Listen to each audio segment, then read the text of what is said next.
मंथरा की मति फेर दी। अब मंथरा जब अपने घर से बाहर निकली तो देखा कि चारों तरफ सड़कें सजाई जा रही हैं, बंदरबाल लगाए जा रहे हैं,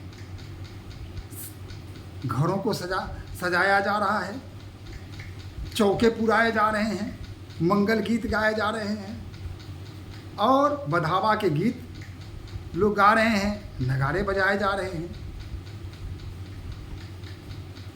यह सब जब मंथरा ने देखा, दीख मंथरा नगर बनावा, मंजुल मंगल बाज बधावा। जब यह मंथरा ने देखा तो पूछे सी लोग काह पूछाहू। उसने लोगों से पूछा कि अरे भाई, ये आनंद क्यों मनाया जा रहा है? ये कौन सा उत्सव है जो आप लोग तैयारी कर रहे हैं और वो भी युद्ध स्तर पर? लेकिन जब किसी ने कहा राम तिलक सुनिभा उर्दाहू, तो किसी ने कहा कि आपको पता नहीं है, इतना भी नहीं जानती। अरे हमारे राम भैया का कल राज तिलक होने वाला है, वो युवराज बनने वाले हैं। इसी के लिए हम लोग चारों तरफ सजावट कर रहे हैं, नगरों को, गलियों को, घरों को, सड़कों को, चबूतरों को, मंदिरों को, वाचनालय को, चारों तरफ हम सजावट कर रहे हैं। लेकिन यह सुन करके उसका कलेजा दल गया। करगी विचारू कुबुद्धि कुजाती। जब उसने बताया कि कल ही उनका राज तिलक होने वाला है, अब तो बड़ी सोच में पड़ गई मंथरा। 2-4 10 दिन का समय मिलता तो चलो कोई योजना बनाई जाती, यहाँ तो कल की ही बात है, समय सिर्फ रात भर का है। कोई अकाजू कवन विधि राती। ऐसा कोई उपाय करना पड़ेगा कि रात में ही सब कुछ खत्म हो जाए, ये जो तैयारी चल रही है धरी की धरी रह जाए, राज तिलक ना हो पाए। देखी लागी मधु कुटिल की राती, जिन गवत कर लेगु के ही भांति। भरत मातु पह गई बिल खानी, का अनमनी हंसी कह रानी। और वहीं से मुंह लटका करके राजमहल में भरत लाल की माता कैकेयी के पास जाती है और मुंह लटका हुआ है, बस मुंह लटकाए हुए है, उनके पास कुछ ना बोल रही है, कुछ नहीं, चुपचाप वहाँ गई और मुंह लटका के खड़ी हो गई। कैकेयी माता ने पूछा, कोई अकाजू, क्या हो गया, कौन सा अकाज हो गया तुम्हारा? का अनमनी हंसी कह रानी। का क्या बात है, मुंह क्यों लटकाई हुई हो? तो तुमको क्या हो गया है? अरे उतरु देगी न लेगी सासू, नारी चरित करी धारई आंसू। कोई जवाब नहीं दिया उसने, बस लंबी लंबी सांस लेती रही। और यहाँ त्रिया चरित्र पुरुष से भाग्य कोई नहीं जानता है। नारी, सभी नारियां नहीं, जो कुटिल नारियां होती हैं उनमें इस तरह का भाव होता है। पुरुषों में भी जो कुटिल पुरुष होते हैं वो भी दूसरों का सुख कभी पसंद नहीं करते, जल जाते हैं। वैसे ही एक मंथरा है, वो भी जल गए, लंबी लंबी सांसें देने लगी और आंखों से अगस आंसुओं की धारा प्रवाहित होने लगी। सब बनाव है, सब नौटंकी है, सब नाटक है, अभिनय है। और ऐसे लोगों को दूसरों को समझाने के क्रम में ऐसा अभिनय करते हैं कि सचमुच ऐसा है, और आंखों से पता नहीं आंसू कैसे बरसने लगते हैं। ये आंसू कहाँ छुपे बैठे रहते हैं कि इनकी कुटिलता के होने पर भी ये आंसू बहने लगते हैं। आंखों में आंसू आने लगे, आंख से आंसू झरने लगे, और हंसी कह रानी गालू पर तोड़े दिन लखन सिख अस मन मोर।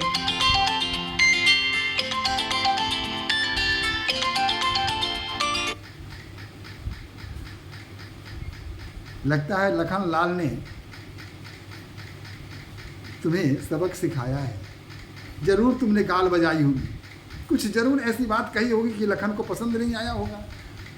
और ये तीनों भाई तो पसंद कर लेते हैं, सह लेते हैं, बर्दाश्त कर लेते हैं, हंस के टाल देते हैं, लेकिन लखन उनकी तो नाके पर क्रोध रहता है।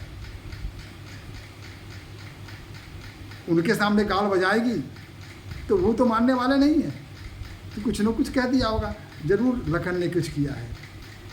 उतर न दे न ले सासू, नारी चरित करी ढारई आंसू, तब हूँ न बोले चेर बड़ी पापिन, तभी भी दासी ने कुछ नहीं कहा। छारई सास कारी जनु सापिन, और इस तरह सांस ले रही है मानो काली नागिन फुफकार रही हो, ऐसे उसके अंदर में पूरा भरा हुआ है। अब जिनके हृदय में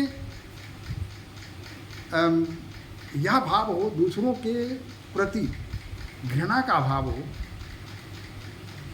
दूसरों के प्रति अहित का भाव हो, ऐसे लोग अपने आप में ही चलते हैं। ये न सुखी रह सकते हैं, न दूसरे को सुखी देखना चाहते हैं। अब ये लंबी लंबी सांस ले रही है, सांपिन की तरफ फुफकार रही है।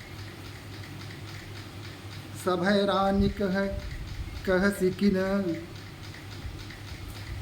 कुशल राम महिपाल, लखनु भरत रिपुसूदन, भाकुवरी गुरसाल। ताकि तुम्हें पता है कल राजा राम, लक्ष्मण, भरत और शत्रुघ्न ये सभी आने वाले हैं, सभी आनंद मनाने वाले हैं। सब तो ठीक था, लेकिन राजा राम जब कहा कैकेयी ने, तो मंथरा जल भुन गई, वो ऊपर से नीचे तक जलने लगी। जिन शब्द से उसको चिढ़ थी, राम राजा कैसे बन सकते हैं? राम को राजा बनने की बात वह सुन नहीं सकती थी। कत सिख देगी हमें को मारू, गाल करब के ही कर बलु पाऊ। क्या मुझे कितनी सिखाओगी माँ? कुंवरी ने कहा। किसके बल पर मैं गाल बजाऊंगी? अरे राम ही छारी कुशल के ही आजू, राम के अतिरिक्त आज कोई कुशल में कैसे हो सकता है? किसी की कुशलता नहीं है, सिर्फ राम की कुशलता है। जेही जाने सु देही उबराजू, जिसे राजा ने, जिसे युवराज का पद मिला है। भय यु कौशल ही विधि अति दाहिने, कौशल्या माता का तो सब कुछ जय जय है, पाँव बारा है। देखन गर्भ रहन उड़ नाहिन, उड़ में गर्भ भरा हुआ है। देखहु कमन जाई सब शोभा, उनका बेटा, कौशल्या का बेटा राम राजा बनने वाले हैं, तो उनसे ज्यादा गर्व और कौन कर सकता है? एकदम गर्व से फूली हुई है वो। और मुझसे पूछती हो तो अपने जाकर देख लो ना। देखहु कस न जागी सब शोभा, जो अब लोकी नूर बन शोभा। जाकर अपने से देख लो, जो देख के मैं आया हूं, इसलिए तो मैं इतनी दुखी हूं। मेरे मन में अगर इस तरह का भाव है, मैं दुखी हूं, तो इसीलिए हूं। और तुम पुतु विदेश न सोच तुम्हारी, और तुम्हारा बेटा परदेश है, और तुमको कोई चिंता है? जानती हूँ बस ना हूँ हमारे, बस यही जानते हो कि राजा तुम्हारे हैं। नींद बहुत प्रिय सेज तुराई, तुमको तो पलंग पर सोने का, खूब आनंद से सोने का, उसी में तुमको आनंद आता है, नींद ही तुम्हें प्रिय है। लखहु न भूप कपट चतुराई, राजा के मन में जो कपट है, उनकी जो चालाकी है, वो तुम्हारी समझ में आने वाली नहीं है। सुनी प्रिय वचन मलिन मनुर जानी, झुकी रानी अब रहु अरगानी, पुनि अस कबहु कहसी घर फोरी, तब धरि जीव कढ़ाबहु तोरी।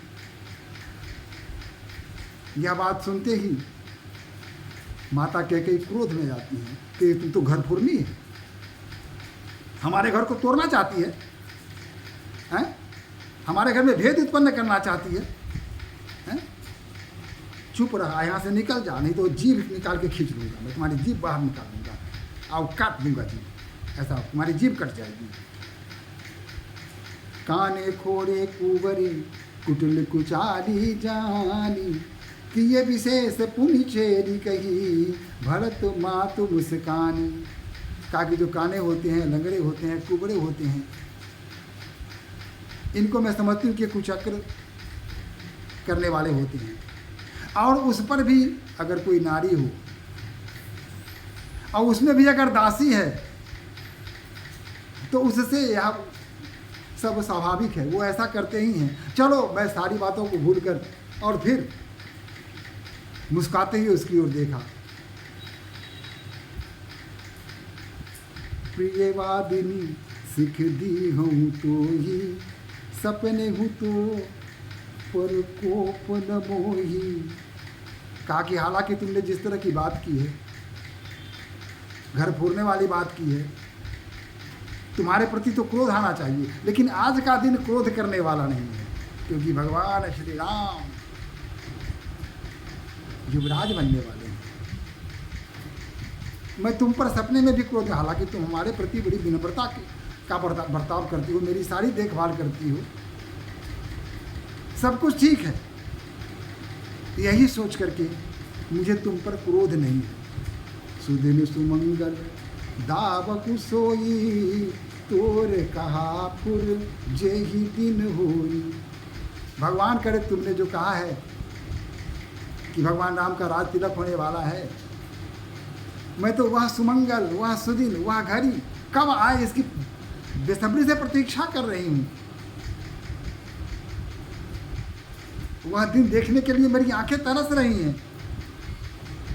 जेठ स्वामी सेवक लघु भाई, यह दिन कर कुल रीत सुहाई। रघुकुल में राजकुमारों में जो सबसे बड़े होते हैं, वही राज्य का कारभार संभालते हैं, वही राजा बनते हैं, उन्हें ही युवराज का पद दिया जाता है। और बाकी जो भाई होते हैं, वो राज्य की, जनता की और अपने भाई की सेवा करते हैं। यह रघुकुल की रीत है, यह सूर्यवंशियों की रीत है। राम तिलक जो सोचूं काली, देव मांगू मन भावत आली। राम का राज तिलक होगा। हे सखी, दासी को सखी करके संबोधित करते हैं कि हे सखी, यह समय जब आएगा तो तुम जो कुछ भी मांगोगी, मुँह मांगा इनाम तुम्हें दिया जाएगा, तुम जो मांगोगी वह तुमको देंगे। लेकिन मंथरा क्या प्रसन्न हुई? नहीं, सुनती रही, अंदर अंदर कूदती रही। कैकेयी माता ने आगे कहा, कौशल्या सम सब महतारी, राम ही महज सुभाए पियारी। जिस प्रकार अपनी माता कौशल्या को वो प्रेम करते हैं, उसी प्रकार सारी माताओं से उनका प्रेम समान रूप से है। ऐसा नहीं कि अपनी माँ से ज़्यादा करते हैं और हमसे ज़्यादा करते हैं। मुँह पर करही स्नेहु बिसेखी, मैं करी प्रीत परीक्षा देखी। अन्य माताओं के अतिरिक्त राम का मेरे प्रति कुछ ज़्यादा ही स्नेह है, मैंने कई बार इसकी परीक्षा ली है। मुझे ज्ञात है, मैं जानती हूँ कि राम सभी माताओं से अधिक मुझे प्रेम करती हैं। जो विधि जन्म देगी कर छोड़ू, हो राम सिए पूत पुतोहु। अगर मैंने कोई भी पुण्य किया है अपने जीवन में, तो मैं परमात्मा से ही प्रार्थना करती हूँ कि अगले जन्म में मुझे राम ही मेरे पुत्र हों और सीता मेरी बहू हो। प्राण ते अधिक राम प्रिय मोरे, तिनके तिलक छोभु कस तोरे। अरे राम तो मेरे प्राणों से भी ज़्यादा प्रिय हैं और उनका राज तिलक होने वाला है, और इसके लिए तुम दुखी हो। भरत शपथ तो ही सत्य कहूँ, परिहरि कपट दुराऊ। हरस समय विषमय करसी, कारण मोहि सुनाओ। क्या कहते देखो भरत का सौगंध, मैं तुमसे सत्य कह रही हूँ, मेरे हृदय में तुम्हारे प्रति किसी प्रकार का कोई दुराव नहीं है, कोई कपट नहीं है, कोई छल नहीं है, कोई दुर्भावना नहीं है। इसलिए ये हर्ष के समय, आनंद के समय जो तुम दुखी हो रही हो, तुम अप्रसन्न हो रही हो, इसका मूल कारण क्या है? मुझे सच सच ठीक ठीक बताओ।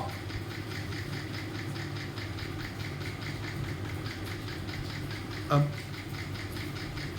एक ही बार आस सब पूजी, अब कछु कहब जीभ करी दूजी। कि एक ही बार में तो दासी ने, मंथरा ने निकाला एक तीर और चला दिया। कहा कि एक बार तो मैंने कह लिया और मेरी जीभ काट ली गई, अब मैं दूसरी जीभ लाऊंगी तभी ना कुछ बताऊंगी। देखिए कैसे घुमाना जानती है ये। हो रे जोगु कपारू अभागा, भले ही कहत दुख रहे ही लागा। भले ही कहत दुख रागु ही लागा। अरे मैं तो एक नारी हूँ, विधवा हूँ, दासी हूँ, जन्म से ही अभागी हूँ। मैं आपको भला कहूँगी तो आपको दुख लगेगा।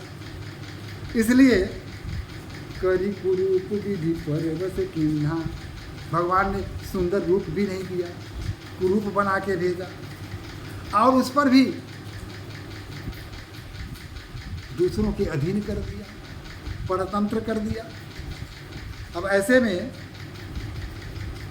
बाबा सो सुनिय लगी सो दीन्हा,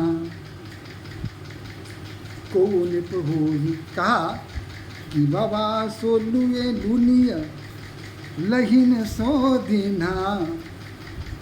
जो मेरे भाग्य में था वो मुझे मिला, मैं पा रही हूँ।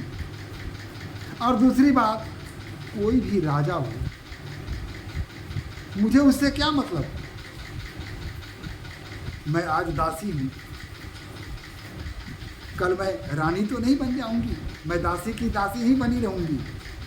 को ने ही हम ही कहानी, कोई नहीं। मुझे, मैं अपने लिए थोड़ी कह रही हूँ, मुझे तो आपकी चिंता है। जा रहे जोग सुभाव हमारा, अनभल देखी न जाई तुम्हारा। अब मेरा स्वभाव ही ऐसा है कि अगर तुम्हारा कहीं बुरा हो रहा है, अनभल हो रहा है, तो मुझसे देखा नहीं जाता। ताते कछुक बात अनुसारी, क्षम्य देवी बड़ी चूक हमारी। अब मैं अगर आगे कुछ कहूँगी तो फिर आप वही मुझे डांट पिलाएंगी, डांटेंगी। अभी तो जीभ काटने की बात कर रही थी, आगे चल के हो सकता है मेरा कपार उपार फोड़ दें, अंग भंग कर दें। इसलिए क्षमा कीजिए देवी, मुझसे कुछ मत पूछिए, मैं कुछ नहीं बोलूँगी। गूढ़ कपट प्रिय वचन सुनी, किया तीव्र अधर बुद्धि रानी। सुरमाया बस पैरिणी सुहृद जानी पतियान। गूढ़ कपट से सना हुआ मधुर वचन सुनकर रानी की भी बुद्धि भ्रमित हो गई। और देवताओं की कृपा है, उनकी माया है। अतः दासी की बातों में रानी आ गई। कहा, सादर पुनि पुनि पूछती हुई, सबरी गान मूढ़ी जनु मोही, तसीमती फिरी रही जस भाभी, रहसी चेरी घात जनु भावी।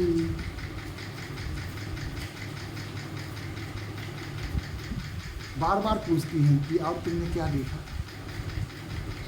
कौशल्या माता और क्या क्या कर रही थी? कुछ कह रही थी क्या? कुछ सुना तुमने? मेरी भी चर्चा हो रही थी क्या?